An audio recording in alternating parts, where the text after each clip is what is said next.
very good morning to students. Today we are start our class Social Studies, Chapter 3. Subject is Social and Political Life, 3rd. Now we are start our Chapter 3. In previous class you studying about Chapter 1st and Chapter 2nd. Now we are starting our new chapter, that is Chapter 3. Why do we need a parliament? सबसे पहले हम ये देखेंगे कि parliament क्या होता है. What is a parliament? Parliament का मतलब होता है वो संसद या वो जगह जहाँ पर हमारी गवर्नमेंट सारे रूल्स डिसाइड करती है. पार्लियामेंट को हम बोलते हैं संसद. संसद यानी एक ऐसा भवन जो कि 2 पार्ट्स में डिवाइड होता है.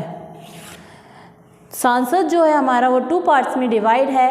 First is upper part and second is lower part. Upper part is Rajya Sabha and lower part is Lok Sabha. Lok Sabha और राज्यसभा 2 पार्ट्स में हमारा पार्लियामेंट डिवाइड होता है. पार्लियामेंट में सारे जो हमारे रूल्स रेगुलेशंस होते हैं, हमारी जो गवर्नमेंट होती है वो किस तरीके से चलेगी, कौन सा जो स्कीम है लेके आनी है, क्या काम करना है, यानी जो भी हमारा बजट बिल है और हमारी जो कंट्री से रिलेटेड जो भी इम्पोर्टेंट जो भी डिसीज़न लिए जाते हैं वो पार्लियामेंट पूरा मिलके करता है. We in Indian pride our self on being a democratic. हम इंडियंस को अपने ऊपर एक प्राइड होता है, एक हम बहुत गर्व महसूस करते हैं कि हम क्या है, एक डेमोक्रेटिक कंट्री हैं. डेमोक्रेटिक कंट्री होने के नाते हम पर क्या एक जिम्मेदारी आ जाती है कि हम अगर डेमोक्रेटिक हैं इसलिए हमें क्या है, एक लीडर या एक गवर्नमेंट की ज़रूरत पड़ती है. अब लीडर और गवर्नमेंट की ज़रूरत पड़ेगी तो उसको इलेक्ट कौन करेगा?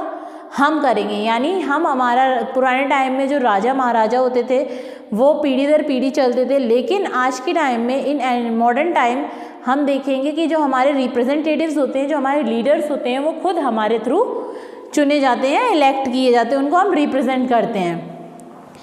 Here we will try and understand the relationship between the ideas of participant in deciding making and the need for the democratic government to have the consent of their citizens. तो यहाँ हम एक relation देखेंगे कि हमारे ideas और हमारे जो डिसीज़न होते हैं, पार्टिसिपेशन और डिसीजंस होते हैं, उनके जो आइडियाज़ हमारे माइंड में कहाँ से आते हैं, कैसे हम उनको लाते हैं. तो अब जब हमें नीड है कि हमें हमारे पूरी गवर्नमेंट इंडिया को चलाने के लिए, हमारी कंट्री को चलाने के लिए, स्टेट को चलाने के लिए हमें क्या है, एक व्यवस्था की ज़रूरत पड़ती है, एक मैनेजमेंट की ज़रूरत पड़ती है. वो मैनेजमेंट का काम कौन करता है? हमारी पार्लियामेंट करती है. हमारी पार्लियामेंट में जो मेंबर्स होते हैं, जैसे कि मैं आपको बता दूं, हमारे 2 हाउस होते हैं. First is upper house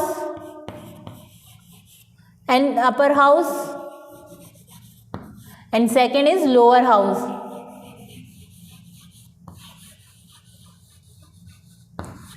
upper house जो होता है वो राज्यसभा सदन होता है,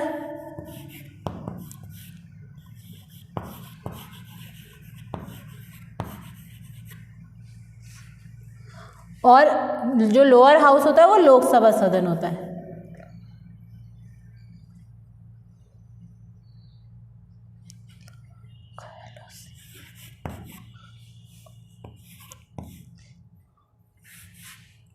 लोकसभा सदन.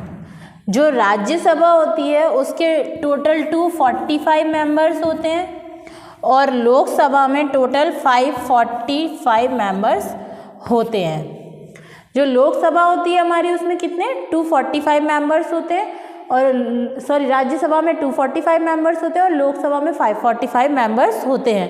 जो लोकसभा में 545 मेंबर्स होते हैं उनमें से जो 12 पर्सन्स होते हैं, यानी 12 मेंबर्स जो होते हैं वो डायरेक्टली प्रेसिडेंट के थ्रू उनको इलेक्ट किया जाता है, उनको लाया जाता है. और राज्यसभा में जो होते हैं, जो 2 एंग्लो इंडियंस होते हैं, 245 में से 2 एंग्लो इंडियंस होते हैं.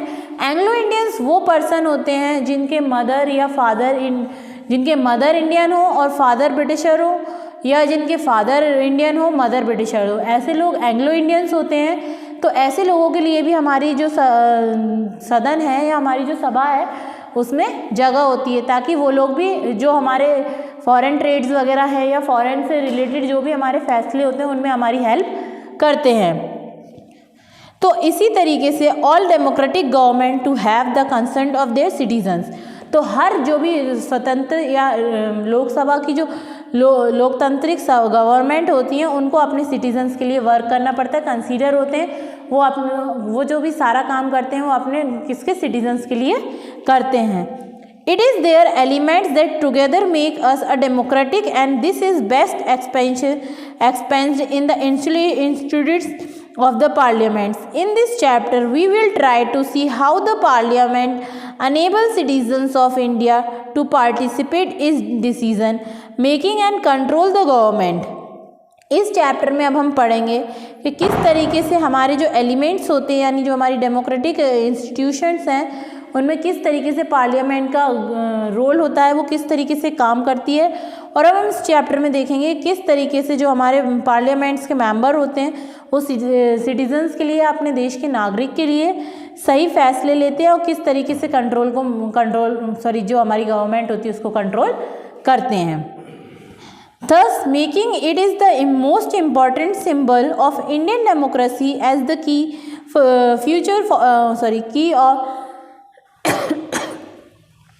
डेमोक्रेसी एंड अ की फीचर ऑफ द कॉन्स्टिट्यूशन, कि किस तरीके से जो हमारी डेमोक्रेसी है वो हमारे कॉन्स्टिट्यूशन के लिए एक की का काम करती है, क्योंकि हमारी जो डेमोक्रेटिक कंट्री है उसको सही से चलाने के लिए हमारे जो कॉन्स्टिट्यूशंस होते हैं उनको हमें राइट के साथ पूरी तरह से और पूरे कॉन्सेंट्रेशन के साथ फॉलो करना पड़ता है। अब हम पढ़ेंगे व्हाई शुड पीपल डिसाइड, कि पीपल किस तरीके से डिसाइड किए जाते हैं पार्लियामेंट में। India as we know became independence on 15 August 1947, ये तो हम सभी जानते हैं कि किस तरीके से हमारी जो इंडिया है उसको 15 अगस्त 1947 को इंडिपेंडेंट किया गया था या वो इंडिपेंडेंट हुआ था। Preceding this was a long and different struggle in which many selections of society participated. देखा जाए तो ये एक बहुत लंबी स्ट्रगल थी कि किस तरीके से अपनी कंट्री को इंडिपेंडेंट कराया जाए और किस तरीके से अपनी सोसाइटीज़ के जो अलग अलग सेक्शंस थे उनको इसमें शामिल किया जाए। People from various background joined the struggle and they were inspired the ideas of freedom, equality and participation in decision making. तो जो लोग थे वो किस तरीके से इस इंडिपेंडेंट की जो वॉर थी, स्ट्रगल थी, इसमें शामिल हुए। ऐसा क्या था जो उनको, कौन से आइडियाज़ थे जो उनको इंस्पायर्ड कर रहे थे। तो जो आइडियाज़ थे जो उनको इंस्पायर्ड कर रहे थे वो थे freedom, equality and partition in decision making. जो ब्रिटिशर्स जो थे उन्होंने काफ़ी लंबे टाइम से हमारे इंडिया पर या हमारे इंडियंस जो थे उन पर अपना किंगडम या अपना राज्य स्थापित किया हुआ था। तो उस चीज़ से जब हम किसी चीज़ से बहुत ज़्यादा फ्रस्ट्रेटेड हो जाते हैं तो हम उस चीज़ से बाहर निकलने की सोचने लगते हैं। तो इसी तरीके से जब हमारे जो इंडियंस थे जो कि ब्रिटिशर्स के अत्याचार से, उनके डिसएबिलिटेशन से बहुत ज़्यादा परेशान हो चुके थे, तो उस परेशानी से निकलने के लिए उन्हें सिर्फ ये आइडिया दिख रहा था कि अगर हम मरना तो हमें इनका काम करके भी है और इंडिपेंडेंस के लिए भी है, तो क्यों ना हम अपने देश की आज़ादी के लिए लड़ के मारें। जब ये एक थिंकिंग उनके माइंड में आ गई तो उन्होंने सोचा अगर जीत गए तो हमें फ्रीडम भी मिल जाएगा, हमें इक्वलिटी का राइट मिल जाएगा कि हम अपनी ही कंट्री में रह के इक्वल नहीं थे तो हमें इक्वलिटी मिल जाएगी। और सबसे बड़ी बात कि हमें डिसीजन मेकिंग, यानी हम अपने कंट्री में किस तरीके से क्या क्या चाहिए क्या नहीं चाहिए उस सब का हम डिसीजन ईजिली ले पाएंगे। Under colonial rule, the people has lived in fear of the British government and did not agree with many of the decisions that they took. जिस तरीके से ब्रिटिशर्स ने हम लोगों पर राज किया था या हम ब्रिटिश गवर्नमेंट जो हम पर अत्याचार करती थी उस चीज़ से हम लोग इतने ज़्यादा परेशान थे कि हम हमेशा उसी डर में जीते थे कि जो ब्रिटिश गवर्नमेंट है वो हम वही सिर्फ सारे जो डिसीजंस है वो ले सकती है, हम अपना कोई भी डिसीज़न नहीं ले सकते। तो इसी चीज़ को हम देखते हैं कि वो लोग अपने आप को मतलब इतना डाउन टू अर्थ समझने लगे थे कि वो कभी भी अपने कोई भी डिसीज़न नहीं ले पाते थे। तो इसी तरीके से उनके अंदर एक भावना आई, एक आइडियाज़ आए कि लड़ना है, करना है, अपनी कंट्री को किसी भी तरीके से इंडिपेंडेंट कराना है।